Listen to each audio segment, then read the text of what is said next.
Hi, welcome back to the Music City Experts Broker Bites podcast. Today we're going to be talking about COVID-19 and the effect that it's had on the real estate market. I know nobody really wants to talk about COVID. We want to pretend like it doesn't exist. We want to go on about our life and get things back to normal, but unfortunately it's a reality we've got to deal with. And something that we got to talk about as an industry. This podcast episode is actually geared towards agents and how you can improve your business during COVID, and also for consumers, what you need to know about how COVID is affecting our industry. If you're looking to buy or sell a house, looking to get a mortgage, we're going to talk a little bit about some of those tips that I have for you, kind of the state of where things are and what you need to know. So first of all, let's address, has COVID impacted the real estate market at all? So I want to talk about essential versus non-essential businesses. We were very fortunate in Tennessee. We were deemed essential businesses. So when some of the municipalities shut everything down and said certain businesses can't be open, we were very fortunate that Tennessee recognized realtors as essential business owners and allowed us to continue to work on our business. I have lots of friends in lots of states who unfortunately still have been categorized as non-essential in the workplace. And that's caused a lot of stress, a lot of problems for small business owners and agents who rely on their income to pay their bills or support their families. So real estate definitely is an essential business in the nation, whether some states choose to acknowledge that or not. We are a direct impact to the economy on a local level. And so I'm really fortunate that, I'm really glad that we are deemed as essential. Let's talk about some initial changes that were made. So a lot of municipalities said we couldn't hold open houses. A lot of cities said that you can't have gatherings of more than like 4 or 6 people, which meant we couldn't have events, sometimes broker opens or public open houses or things like that.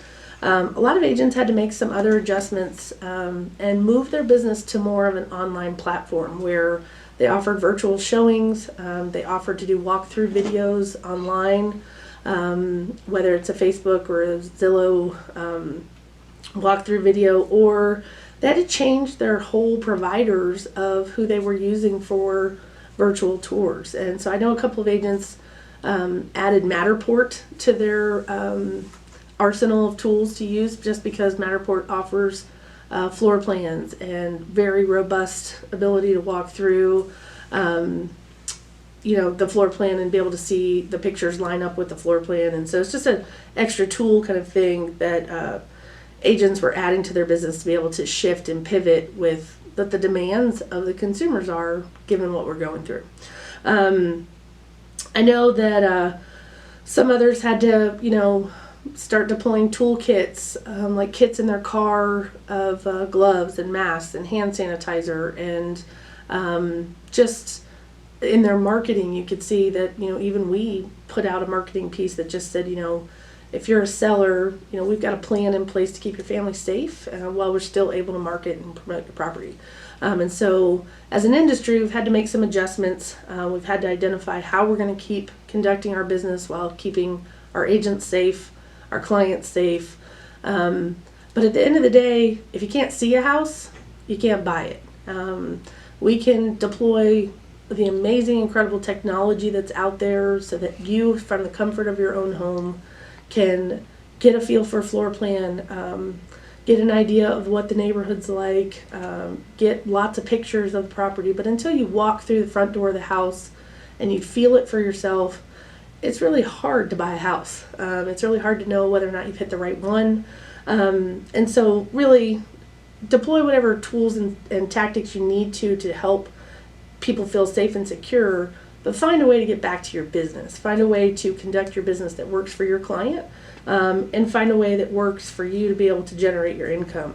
I will tell you that in our market, we've experienced a bounce back.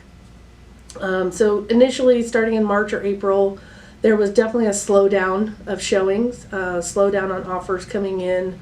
We kind of hit about a 30 or 45 day, I would say, pause on our business while people were still trying to figure out what to do. Is now a good time to buy? Is now the worst time possible to sell? And so I think that there was a little bit of a market freeze, and what I'm seeing now in August is we've definitely experienced a bounce back. There's an increase in showings on our listings, definitely an increase in multiple offers. Buyers are out looking at properties. There are more precautions that are being taken. When you walk into the house, there's often a basket of gloves or a basket of booties to cover your feet. There's hand sanitizer. There may be extra masks there. All the showing instructions on the properties typically say no more than 3 people in the house at a time, and please, don't touch a lot of things. Use the Clorox wipes to wipe down the handles or anything that you touched. I know a couple of our agents actually provide Clorox wipes to their clients as they're showing the properties and have them wipe down the door handles or the cabinets or whatever they've touched, just to try to help protect the family that's living in the home. And then, of course, there has been a little bit of a mortgage impact as well because of COVID. And I'm going to talk about that in just a few minutes because I've got some great information that you guys need to know, but also just some tips that you guys need to be prepared for about how it's impacting your ability to get a mortgage as well. So one of the things that I think is important just to kind of talk about, and I'm talking to myself here, but there's going to be some changes that you're going to see stick around. So we've had to make some shifts and some pivots about how we do our business, but I think you're going to see some of these changes are going to stay around long term, like well after COVID is gone and well after the height of the fear that lives in a lot of people and this virus that actually, is impacting so much of us economically and personally. I think you're going to see agents who are starting to turn to a lot more virtual resources for clients. I think our buyers and sellers are going to be much bigger fact finders and hunters and gatherers of information from their dining room or from their home office before they ever call an agent, more than they ever have been in the past. We all know that 90% of buyers start their search online before they ever call an agent, but I think that number is probably going to be closer to 98 or 99%, where they've actually done so much homework on the property that they're interested in before they ever call you as an agent. So what kinds of changes can you put into your business that are probably going to stick around long term? Those are going to be, adding virtual floor plans to your property so people can get a feel for the layout of the house. You may have downloadable flyers and downloadable mortgage information instead of you being the source where they get it from you directly at an open house. Do you host virtual open houses? Is that something you do every Sunday? And what does that look like? Talked with somebody about how do I conduct a virtual open house and where do I publicize that and how do people find it? Let's see, what else? I think brokerages are going to see a change too. If you're a managing broker or a principal broker or an owner of a brokerage, I'll tell you, in our office, we opened a brand new, big, beautiful office in March. COVID hit. We had all the excitement and all the joy of moving to this great big space because we were crammed in this little space that we were on top of each other, and we were looking forward to having this big, beautiful office. And so we moved into our new spot in March. And COVID hits, and it's a ghost town in here. Obviously, we're on quarantine, at home. Our agents, some of which have been impacted by COVID and they've had it themselves. Some are just fearful. They're immunocompromised, and they're scared to get it. And some are just, trying to do what's right for their family, or they've got home obligations. So not many agents are coming into the office. So, one of the things to think about is, what does a brokerage look like post-COVID? Does that mean agents are coming into the office? Does that mean that they don't need the big office space? Does that mean that they, are going to be working from home 99% of the time and maybe you just need a hub? I am of the opinion that post-COVID, people are going to be hungry for relationship, and they still are. They are now. They are hungry for camaraderie. They're hungry for feeding off of their colleagues, and they're hungry for interaction with people other than their family. God, they love them, but they just want to talk to somebody else. And I think agents, especially new to the business, really need to surround themselves with doers and experienced agents who are out hustling, people they can mirror, people they can model, and people they can feed off of and bounce their ideas off of and learn from, And that only happens in community when you're close to each other. It's very difficult to, I know there's a lot of platforms out there, there's a lot of brokerages that have a 100% virtual model, and that works for a lot of people. But I think post-COVID, if you're a broker considering what your office is going to look like and you're trying to determine whether or not you need this office space for your agents, at the end of the day, I'm going to tell you to be reasonable on your expenses. So decide, do you need as much space? But I would encourage you to really try to create an environment that is welcoming and inviting to your agents to where they want to participate and come into the office. So I think that's one thing that has impacted us a little bit is people are just not as present in the office as they used to be. Another change that I see is just on our consumers.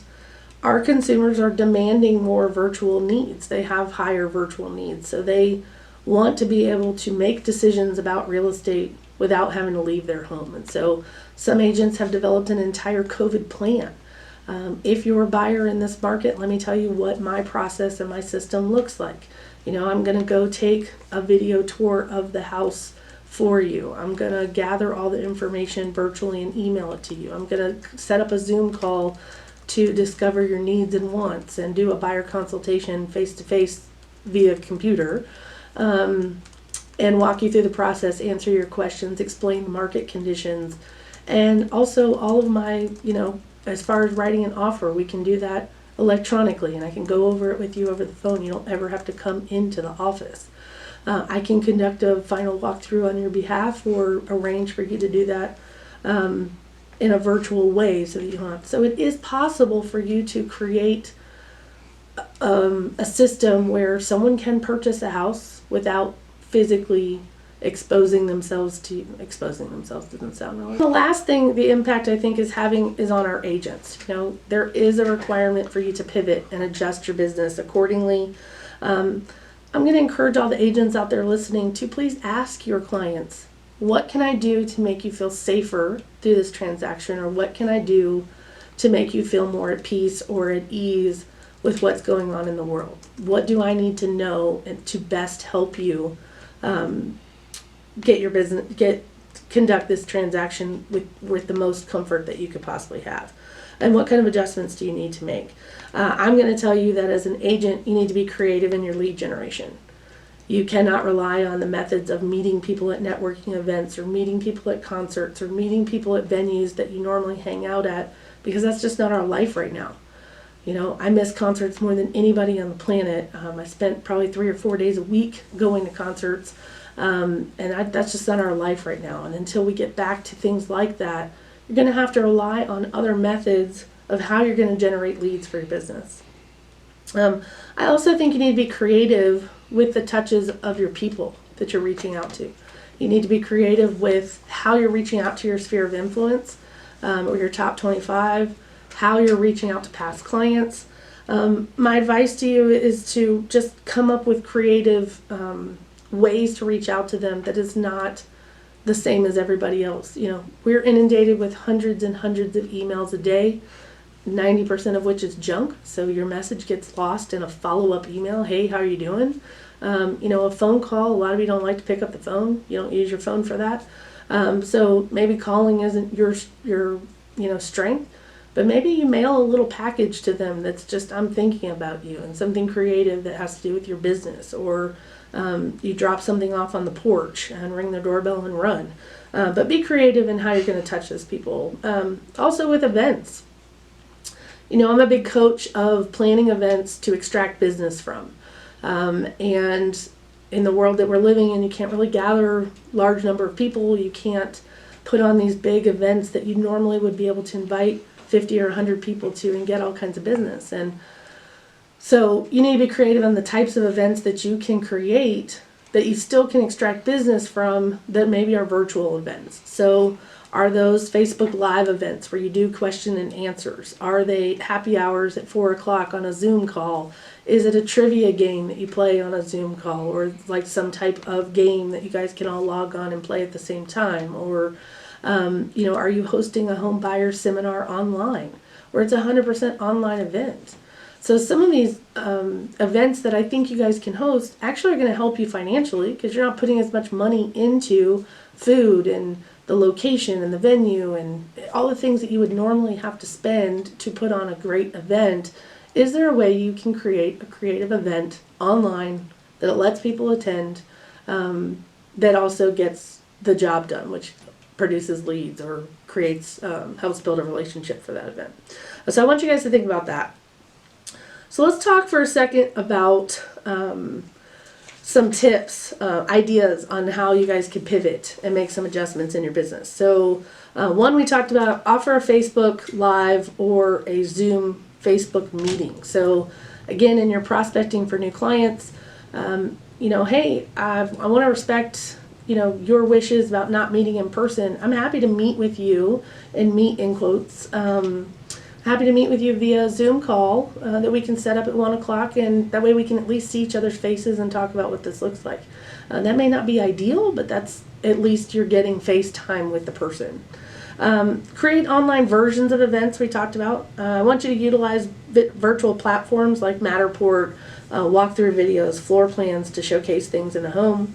I want you to do more feature sharing. Prepare a list of features for the property and highlight those features in a virtual way. So again, maybe you're posting pictures, or your social media doesn't just have the picture of the front of the house.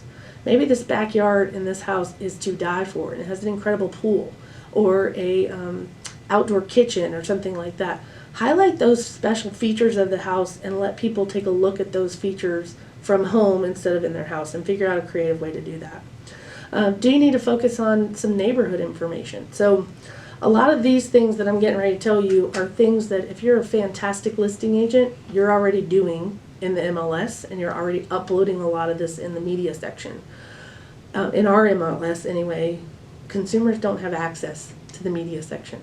So you're putting together these fantastic features lists, and you're putting them in the media section, but that requires an agent to provide those to the client. So think, is there a portal or a gateway, a landing page specific to that listing, where you can upload all of this additional material, like your features list, your neighborhood information, the rules to the HOA, rules and regulations, covenants and restrictions, photos of the amenities and things like that.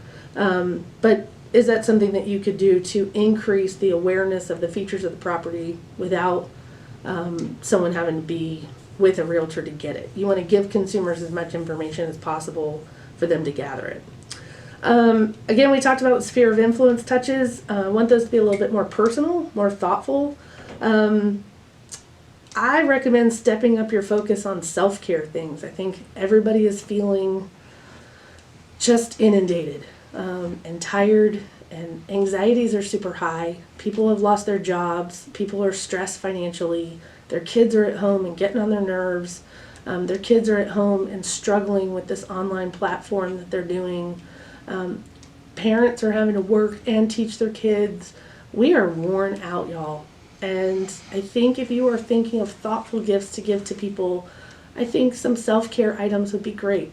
Some journals, candles, bath salts, massage oil, a little plant, like just something that is more on the softer side, positive energy, something you can just love on yourself with, and not salesy. Okay, so that's my tip on that. The other part I want to tell you guys is to go back to basics. So go back to your handwritten notes. Go back to your personal letters. Like, send someone a letter like your grandma sent you when you were in 3rd grade. Everyone loves to get mail, right? They don't love postcards. They don't love newsletters. They don't love salesy things. But send them a handwritten letter, something that's just different. But go back to basics on working on your communication. One of the tips that I gave our agents was a lot of kids were going back to college last week. And so, there's a game, and then there's a step-up game. The game is, I sent a note to the parent saying, I know you're sending your baby off to college for the first time, and how excruciating that is. My son is at Memphis, and last year when we dropped him off for his freshman year, I about died in the parking lot. So I know how it feels as a mom or dad when you are sending your baby off to college, and that's emotional time for you. And I think on a personal level, just acknowledging how that feels and I'm thinking about you, and I know you're going to miss them, and I'm so, you have every reason to be so proud of where they're going to school is really important. A step up game is not only addressing the parent, but sending a little care package to the kid at college. Which is, I care about you as a person. I may not even know you, but I just want to wish you good luck at Memphis. Have a great semester. Here's some candy to get you through, or here's, Starbucks gift card to get you through studying. Like, that's just, you get 2 points out of that. Well, one for the mom and one for the kid. And that goes a long way. But those are just personal relationships and personal touches that you can go to that I think are a step up game. I do think that you guys need to have a toolkit in your car. If you don't have one, you should probably pack one. It should have things like masks and gloves and hand sanitizer and Clorox wipes if you have them. And that kit should stay in your car no matter what you guys are doing. If you're showing listings, some of those listing agents will have those things there for you to use and some will not. But you should be prepared no matter what. I did show a property probably early on in March or April where the showing instructions definitely said, please wear the gloves, put on the booties, try not to touch a lot of things. And I later found out that child who lived in the home actually had a rare bone cancer and was very compromised. And so the showing instructions are really important to follow. You guys should be taking precautions to protect yourselves so you don't get sick. Remember, if you get sick, you get taken out of your business for 2 to 3 weeks. That's a lot. And trust me, as someone who had it, you have no energy. So you don't want this. So protect yourself however you can. And then I would tell you guys to have clear directions and precautions on your listing. So make sure your showing instructions are clear. Make sure that you're following other people's instructions. But, look out for your sellers and what's best for them and what you think would protect them, and make sure that you're being very clear on those. I do think you guys should check in more often in more personal ways. I think you should check in with your lender weekly to discuss kind of changes in guidelines and communicate those changes to your people, especially active buyers that are out looking right now. Guidelines change every day. We know that. They change all the time. But if you've got some self-employed borrowers that are out looking right now, those guidelines are changing on the daily. You guys got to remember that mortgages right now, during this time that we're in, during this economy, they have a higher risk rate of default. People are being furloughed. People who've worked at jobs for 25 years are being laid off with no severance. Hours are cut back. People are in survival mode. And I'm a positive person. I live positively. We're going to get through it. But it's still a reality we got to deal with. And so if you're trying to get a mortgage and you're in this situation, you just need to know that the lender is really not trying to get your blood type in your firstborn child and a sample of your DNA. They're trying to really mitigate their risk, and they're trying to make sure that you are a good loan on their books and that your risk of defaulting is low. So just know that, delinquencies for mortgage are at a 5-year high right now, and that, your mortgage has to be paid for the last 6 months. So if you guys took an extension on your mortgage, you're going to have to pay it for 6 months in order to qualify for a mortgage. If you're self-employed, you're going to need those last 2 years of tax returns. You're going to have a year-to-date P&L, and you're going to have 90 days of bank statements. And that's a little different than it was 2 weeks ago. So those guidelines are changing constantly. You guys as agents need to be prepared. You need to know that. And you need to walk your clients through just the expectation of, hey, this is what it looks like. But communicate with your lender regularly to find out how things are changing with COVID. How does that impact your buyer's ability to buy? And is there anything you need to be aware of so you can help them navigate it? My biggest piece of advice to you guys in these shifts and adjustments that you guys are making are keep doing what gives you joy. Keep doing what makes you happy, and keep doing what's working. Don't try to be like everybody else. Do you, be you, for you, as my shirt says, as my tattoo says. But I want you guys to do what works for you guys and what is working for you that gets the most response from your people. So lastly, I want to give you guys some self-care advice, because I feel like a lot of my friends are in the same situation right now where especially if you're a leader, you're being everything for everyone. And a lot of people are struggling, and we take that on as leaders. It's a lot to carry, and the weight is heavy sometimes. So number one, you got to take care of yourself, or you can't take care of others. So I want you guys just to focus on these couple tips just to get you through this, and get you through it successfully, and happy and unscathed. So the first thing is, don't believe everything you read on the internet. Everything you read on the internet is not true. Everything you hear on the news is not true, and it's biased in a lot of ways. But I want you to formulate your own opinions, and be careful sharing things that you don't know are true. That's another thing, that you're creating panic among your buyers and sellers. You're creating panic among the people who are going to give you business. If you're going to be Chicken Little and say the sky is falling, you're not going to, give people security to feel like it's okay to buy in this market. And it is okay to buy in this market. The other thing is, I want you to take some scheduled downtime for yourself. And I know that's hard right now. If you've got kids, you're trying to homeschool them, and you're trying to work. My advice to you is, find a way to work in at least 2 hours of the day to do something. And if you've got to break that down into 15 or 30-minute increments, then find a place to scoot those in. But you've got to take some time for yourself. You can't keep pouring out of an empty cup. I also want you to focus on gratitudes and wins.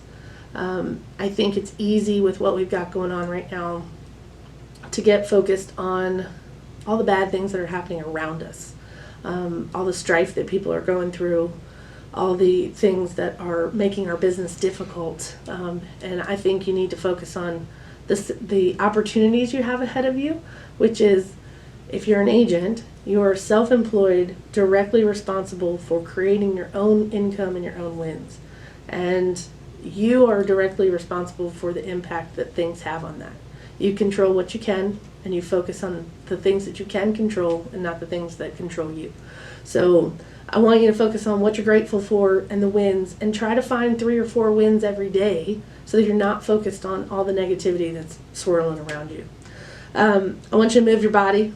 If you move your body, you change your mind. 30 minutes a day, doesn't matter what you're doing. Play outside with the kids, go for a walk, hit it hard at the gym, 30 minutes, whatever that is.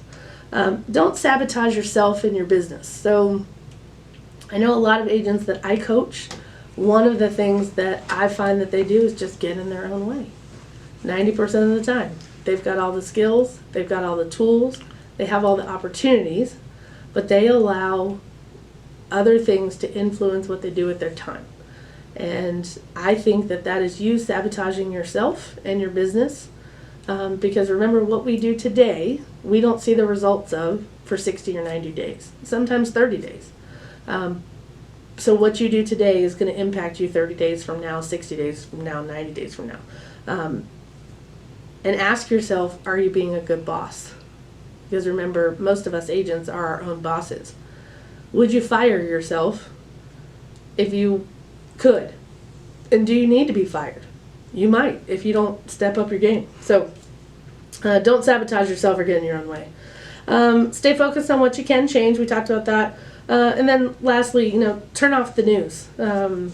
You guys are in charge of writing your own headlines.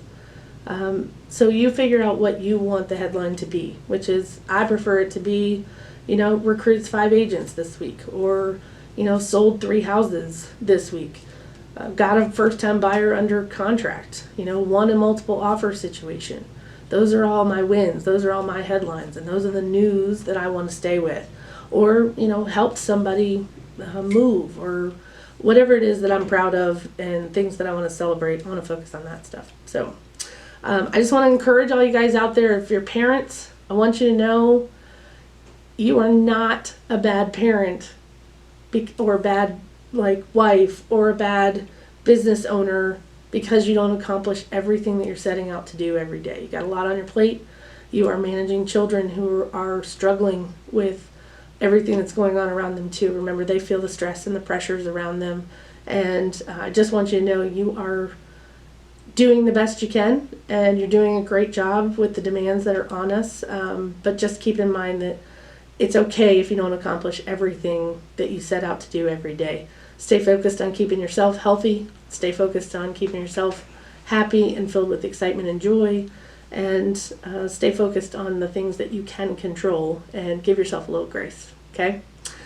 That's all I have for you today. I want you guys to just stay focused on what you need to do. Keep your feet on the gas, and keep moving forward. If you're a consumer out there, just know that rates are incredibly low. Guaranteed Rate, who also sponsored this episode this week, Tyler Blaylock at Guaranteed Rate. I spoke with him this morning. Rates on a conventional loan right now are 2.75%. He's also given a 1/4 point incentive bonus to buy down that rate a little bit for you, for anyone who does a purchase through him. And so, if you've got good credit, conventional loan, 2.75%, that's like getting free money. So people ask me every day, should I be worried about buying in this market?